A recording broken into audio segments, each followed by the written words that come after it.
एक छोटी कहानी के माध्यम से हम आपको बताएंगे कि परमात्मा के नज़दीक कौन सा इंसान हुआ करता है। एक बार एक ब्राह्मण पूरी ज़िंदगी परमात्मा का नाम लिया करता है, लेकिन मन ही मन उसको जिन लोगों के पास ज़रूरत से ज़्यादा धन दौलत पैसा होता है वो उनके प्रति मन में ईर्ष्या रखता है। जैसे कि उसके साथ वाले जो ब्राह्मण होते हैं आसपास के गांव के, वो उनसे भी ईर्ष्या करता है कि उसके पास इतना है, मेरे पास इतना कम क्यों है।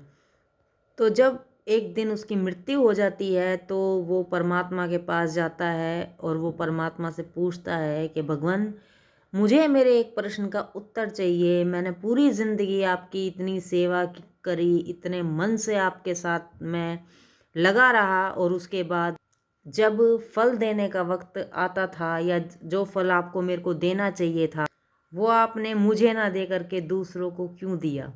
आप जो कि आपकी भक्ति इतने प्रेम से भी नहीं करते थे, आपने सब फिर भी उनको इतना कुछ दिया और मेरे साथ इतना पूरा क्यों जीवन जीते जी मुझे सहना पड़ा।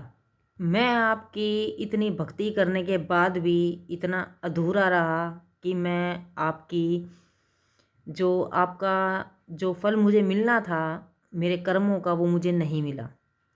तो परमात्मा ने इस बात पे उत्तर दिया कि जो वो लोग कर्म कर रहे थे वो तुमसे किसी प्रकार की ईर्ष्या नहीं रखते थे, वो तुम्हारे प्रति कोई द्वेष नहीं रखते थे, वो लोग तुम्हारा दिल से सत्कार करते थे।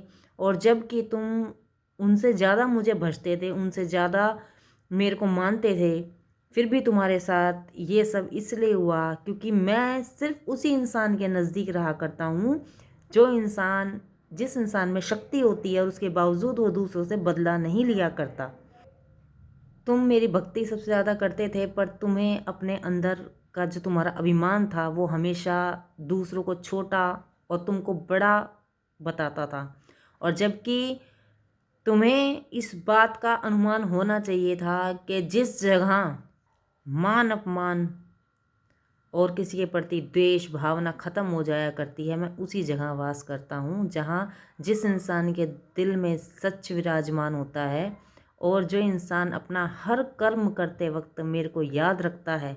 तुमने जब दूसरों से ईर्ष्या की उस वक्त भी तुमने मुझे अपने साथ रखा, लेकिन एक बात तुम भूल गए कि जो इंसान तुम्हें मेरे से जितनी भी तुम्हें भक्ति भाव प्रेम था वो उसी जगह ख़त्म हो गया जब तुमने दूसरों से ईर्ष्या शुरू कर दी थी।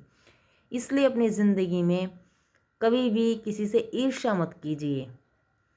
अगर किसी दूसरे के पास तुमसे ज़्यादा है तो हमेशा उसकी तारीफ़ कीजिए, जिससे कि उसके अंतरात्मा तुम्हारे प्रति हमेशा खुश रहे। दूसरा नंबर, अगर आपके पास इतनी शक्ति है, इतनी पावर है कि आप किसी दूसरे का बुरा कर सकते हैं, और मान लो कि किसी इंसान सीधे इंसान के साथ तुमने गलत कर दिया, तो उसके बाद परमात्मा की जो तुम्हारे प्रति एक ममता है, तुम्हारे प्रति जो उनका दुलार है वो ख़त्म हो जाएगा। इसलिए किसी दूसरे के साथ कभी बुरा ना कीजिए, किसी से ईर्ष्या मत कीजिए, किसी से द्वेष मत रखिए।